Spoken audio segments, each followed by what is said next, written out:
Ada beberapa warga yang bercerita mereka berdua dibunuh lalu dibuang ke tengah hutan. Ada juga yang bercerita bahwa jasad kedua pengantin tersebut dikubur di rumah tersebut. Kisah ini membahas tentang sepasang suami istri yang baru saja pindah ke rumah tersebut. Mereka tidak tahu bahwa rumah ini menyimpan misteri yang sangat mencekam. Penasaran dengan kelanjutan cerita ini? Yuk kita bahas tentang judul Rumah Warisan Arwah, Teror Sepasang Hantu Pembalas Dendam.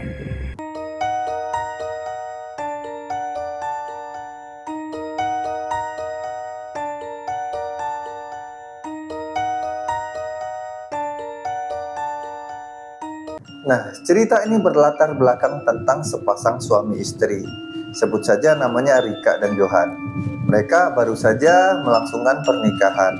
Kehidupan mereka cukup dikatakan mapan dalam segi ekonomi. Johan memiliki pekerjaan yang cukup mapan di salah satu perusahaan besar.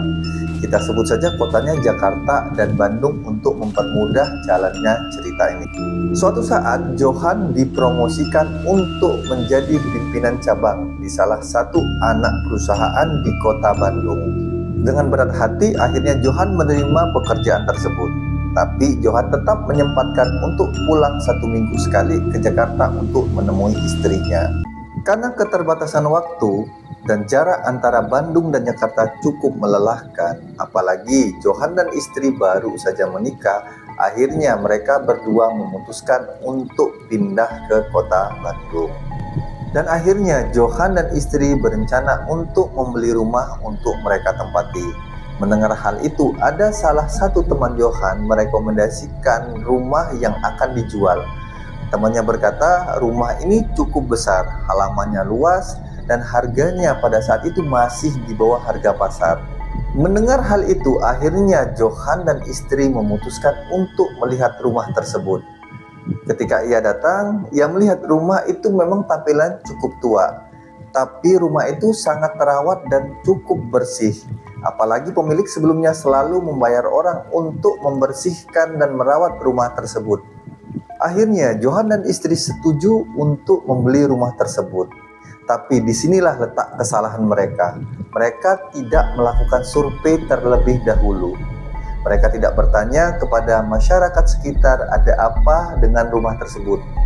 Mengapa rumah itu dibiarkan kosong selama bertahun-tahun dan dijual pun dengan harga yang sangat murah. Ketika mereka sudah menempati rumah tersebut, suatu pagi, Rika, istri Johan, sedang asik membersihkan halaman rumah. Ketika ada orang yang lewat, Rika menyempatkan diri untuk menyapa orang tersebut. Tapi dari sikap orang tersebut terlihat begitu kaget melihat Rika menempati rumah tersebut. Dan senyuman mereka, senyuman mesem, seolah-olah mereka menyimpan misteri. Ada apa di balik rumah tersebut? Nah, pada suatu malam, tepatnya pukul 1 dini hari, Rika terbangun karena mendengar suara orang yang sedang mandi. Mungkin ia berpikir Johan suaminya sedang menggunakan kamar mandi tersebut. Tapi ketika Rika berbalik badan, ia melihat masih ada sosok Johan di sampingnya. Dengan ketakutan, ia mulai membangunkan Johan. Mas, bangun mas. Aku mendengar suara orang yang sedang mandi di kamar mandi belakang. Ayo kita cek mas. Akhirnya Johan dan istri mulai mengecek suara tersebut. Ketika mendekati kamar mandi, suara itu tiba-tiba hilang. Ketika dibuka kamar mandinya, tidak ada seorang pun yang menggunakan kamar mandi tersebut. Hanya keran air saja yang posisinya hidup. Nah, kejadian ini tidak terjadi hanya satu kali, tapi sering terjadi secara berulang-ulang. Setiap pukul 1 dini hari, pasti mereka mendengar suara orang yang sedang menggunakan kamar mandi. Setelah dicek, tidak ada seorang pun yang menggunakan kamar tersebut. Kejadian ini tidak hanya dialami Rika hanya di kamar mandi saja. Rika pernah mengalami hal mistis lain. Suatu ketika ia sedang menunggu suaminya pulang. Biasanya Johan pulang pukul 5 sore. Tapi hari itu sudah memasuki pukul setengah 7, Johan belum juga pulang. Akhirnya Rika mengintip di balik jendela. Ia samar-samar melihat wanita di bawah pohon beringin tepat di depan rumahnya. Wanita itu menatap tajam ke arah Rika sambil melambaikan tangan. Karena takut, Rika menutup gorden rumahnya. Tapi Rika kembali mengintip dan melihat ternyata tidak ada lagi sosok tersebut. Rika berpikir itu mungkin khayalannya saja. Lalu Rika berinisiatif untuk menyiapkan makanan untuk suaminya ketika pulang nanti.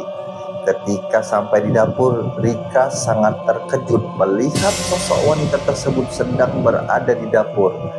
Ia menghadap dinding membelakangi Rika sambil menangis, merintih, mengeluarkan suara-suara yang sangat menyeramkan pada saat itu. Rika langsung berlari ke kamar dan mengunci pintu kamar tersebut.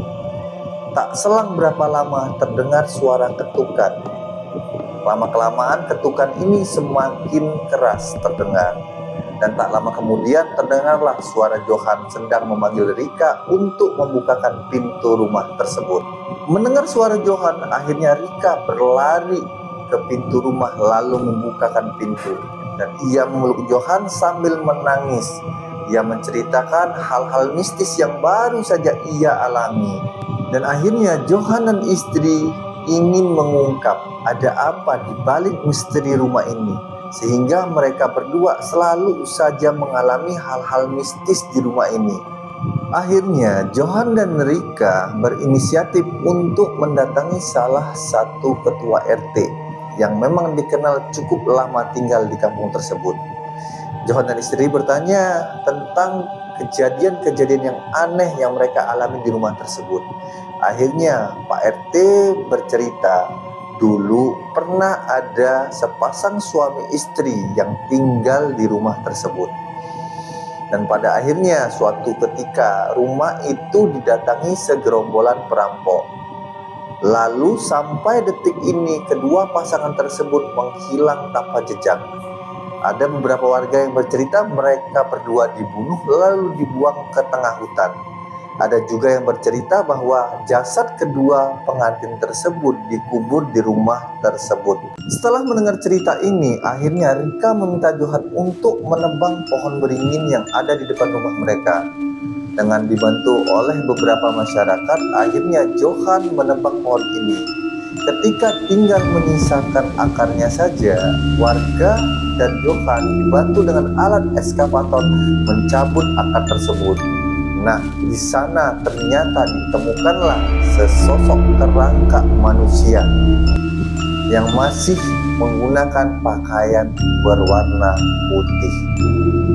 Setelah dilakukan pengecekan, ternyata benar sosok kerangka ini adalah wanita yang pernah tinggal di tempat tersebut. Nah, setelah penemuan kerangka ini, akhirnya kerangka ini dimakamkan warga dengan layak. Dan gangguan-gangguan wanita berbaju putih ini sedikit demi sedikit menghilang. Tapi ketenangan Rika dan suami tidak berlangsung lama. Tidak lama kemudian, suara-suara yang ada di kamar mandi tetap saja mengganggu kehidupan mereka. Nah, perasaan ini sering mengganggu Johan dan istri. Perasaan yang selalu menghantui mereka. Johan berpikir, apakah mungkin sosok jenazah satunya lagi memang dikuburkan di dalam kamar mandi tersebut. Akhirnya Johan memanggil salah satu tukang bangunan untuk membongkar lantai tersebut. Ternyata benar apa yang Johan pikirkan selama ini ternyata betul-betul terjadi. Mereka menemukan jenazah tengkorak manusia yang terkubur di lantai kamar mandi. Akhirnya Johan memanggil aparat desa untuk mengevakuasi jenazah tersebut. Setelah menemukan dua kerangka manusia ini, akhirnya polisi mengangkat kembali kasus perampokan ini. Setelah diselidiki, polisi mengarah ke salah satu pelaku perampokan, yaitu orang yang menjaga dan merawat rumah selama ini. Ia melakukan hal itu untuk menjaga agar kejahatannya di masa lalu tidak terungkap. Dan akhirnya polisi menetapkan 5 tersangka dalam kasus perampokan dan pembunuhan ini. Akhirnya mereka berlima ditangkap polisi dan dipenjarakan. Warga berharap mereka mendapatkan hukuman yang setimpal-timpalnya. Nah, beginilah akhir cerita ini teman-teman. Kamu yang menyukai konten-konten cerita horor seperti ini, jangan lupa klik subscribe dan nyalakan lonceng untuk mendapatkan pemberitahuan jika aku mengupload video yang baru. Jangan lupa tinggalkan komentar dan like serta share video ini agar yang lain dapat mendengar cerita-cerita horor seperti ini. Sampai ketemu lagi, saya ucapkan terima kasih untuk kalian semua yang sudah menonton sampai habis. Sampai ketemu lagi, ciao.